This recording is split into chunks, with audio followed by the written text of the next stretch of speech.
Jā, šodien 79. psalms man šķiet, ja es nekļūdos atkal, bet psalms, jā. Pateikšos Dievam, jā, paldies, Tēvs, paldies.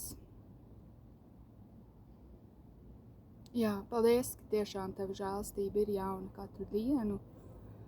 Un es lūdzos, ka mums ir šis vienkārši tā padošanās Tev. Jā, nemēģināt mērīt pēc vakara dienas, bet satver to žēlastību, kas ir šodien jauna un tikt ārā no kodiem paterniem, no koda nosodījuma, kaut ko, vakar man nesanāca viss, kā es gribēju, šodien ir jauna diena. Un es lūdzos, ka mēs varam pieņemt šo žēlastību un sākt no jauna atkal kādas lietas. Es lūdzos, Svētais Gars, Tu palīdzi mums tikt galā ar mūsu pašu emocijām, atrais mūs no tā, atrais mūs no tām bažām, kur mēs esam savažojušies jau paši kaut kur emocijās, un tad tā kā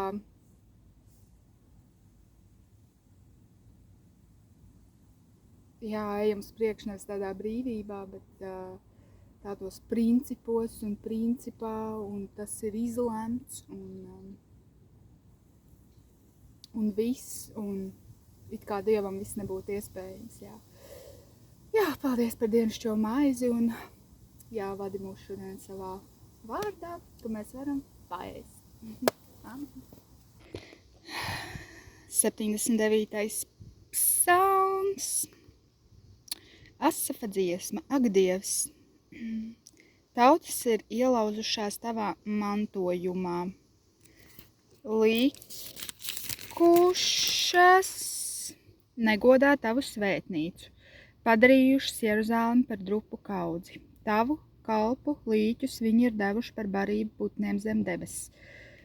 Tavu svēto miesas lauku zvēriem. Viņi ir izlējuši viņu asinis ap Jeruzālemi kā ūdeni, un nebija neviena, kas viņus būtu apglabājis. Par apsmieklu mēs esam kļuvuši mūsu kaimiņiem, par nievām un paļām tiem, kas ir ap mums. Cik ilgi, kungs, vai tu gribi mūžīgi dusmoties, cik ilgi vēl tava bardzība degs kā uguns, izlej savas dusmas pār tautām, kas tevi nepazīst, un pār tām valstīm, kas tavu vārdu nepiesauc, jo viņi ir ēduši Jēkabu un nopostījuši viņa laukus.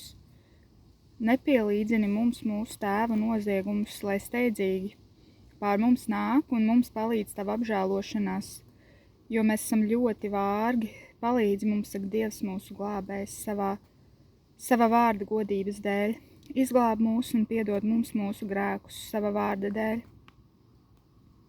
Kāpēc, lai citas tautas saka, kur ir jūsu Dievs, lai viņi atzīst mūsu acu priekšā atriebību par izlietām tavu kalpu asinīm, lai nonāk tavā priekšā gūstekņu nopūtas, ar savu stipro roku uzturi pie dzīvības nāvē nolemtos.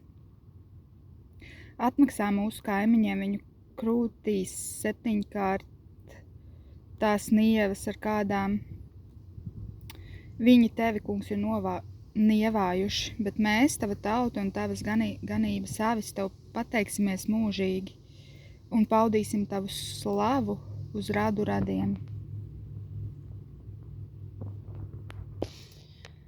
Jā, par ko lai lūdzu šodienā? Jā. Šis ir tā kunga vārds, un nekas jau... Jā, viens ir tas, ko Dievs grib runā uz mums caur šo vārdu, kas esam šeit. Otrs ir tā fiziskā realitāte un tas vēsturiskais aspekts, kas tā arī vienkārši ir. Un arī nekas nav mainījies līdz mūsdienām. Un, tāpat Izraēla, šī mazā tautiņa, ir ielēgta. Tas viss tieši tas arī notiek, kas ir šajā psalmā aprakstīts. Tā ir. Šis ir no vecās derības, pirms Jēzus bija atnācis psalmi, un jā, es varu lūgties, lai mums ir šī Jēzus Kristus atklāsme, tā kā šī žēlastības atklāsme arī pār visām šādām lietām, kur ir Jēzus Kristus tajā visā, ka viņš nomira un samaksāja.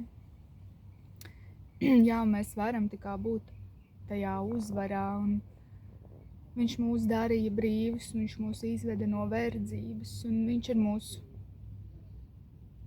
sargs. Jā, Svētais Gars, lūdzos, ka tu rosies katrā vienā, vai ticīgā, vai neticīgā, ja kāds klausās šo. Es lūdzos, lai vienkārši pārdabiski rosās tā atklāsme par to, kas esi tu, Jēzu, katru dienu, un ka tu esi atbilde, un kas pasaules notiek nemitīgi šīs lietas, šīs cīņas, bet tu, Jēzu, esi ceļš, tu esi atbilde, un šīs zemes dzīve beigsies, un tā ir tiešām īsa, un katrā cilvēkā ir ielikt šī mūžības perspektīva, tāpēc cilvēki tā kā kaut vai mēs visi zinot, kad ir saskaitāms šīs dienas, kad ir saskaitāms viss, cik mēs dzīvosim aptuveni. Un, bet vienalga mēs dzīvojam tā, kā mēs nekad nemirsim. Jā, cilvēki ceļās, iet uz darbu, precās, dzemdē bērnus, dara visādas lietiņas. Un, ziniet, dažreiz tie cilvēki, kas ir neticīgi, bet viņi ir kā dažādās atkarībās, depresijās un tādā bezjēdzībā. Tā kā, ka viņiem ir tā sajūta, ka nav jēgas nekam. Man šķiet, ka viņi ir ļoti tuvu Dievam, jo viņiem ir taisnība. Viņiem ir taisnība. Nu tā bez Dieva.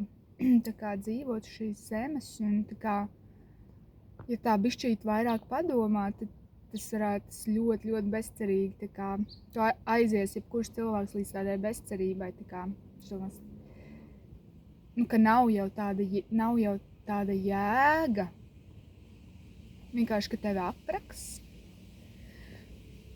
Jā, tās lūdzos, ka tu velc katru vienu tās sevišķi, kur ir arī, kad tu saki, ka tu esi tuvu tiem, kam ir salauzts satriekts gars, un cilvēki pieredz dažādas situācijas, slimības arī, un tādas neiespējamas situācijas, kur nākās atzīt Dievs, ka ir kaut kas vairāk, nākās, kad nevar cilvēks visu izkontrolēt. Un jā, es lūdzos, ka ar vien vairāk cilvēkos nāk šajā atklāsmē, jā.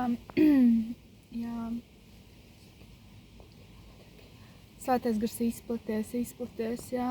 Jēzus Kristus vārdā vienkārši, lai tiek izārdīti jebkādi zaimi, jebkādas okultas lietas. Svētais Gars, lūdzos, ka tev mīlestība kausē nocietinātas sirdis. Un velk tuvāk tev, Tēvs. Velk pie Jēzus, jo nav cita ceļa kā Jēzus, jā. Mēs tev slavējam, tev pasakamies, un es arī Jēzus Kristus vārdā iestājos par katru vienu, kuram ir kaut kāds paudžu mantojums, kaut kāds burvestības, buršanās, kāršu likšanas, pagānisms, jā, Jēzus vārdā, lai šīs važas tiek salauztas, un to arī vari droši iet uz priekšu, un nekas tevi nekavē dzīvot tajā brīvībā, jā, ko Jēzus Kristus ir izdarījis, un sagatavojis katram vienam no mums. Jā, lai Svētais Gars jūs vada katru vienu, un mani arī, un jā, lai šī diena atkal ir brīnišķīgi izdevusies. Mēs neko nepazaudējam tās mīlestības, ko debes teica mums šodien neparedzējis. Jēzus vārdā. Āmen.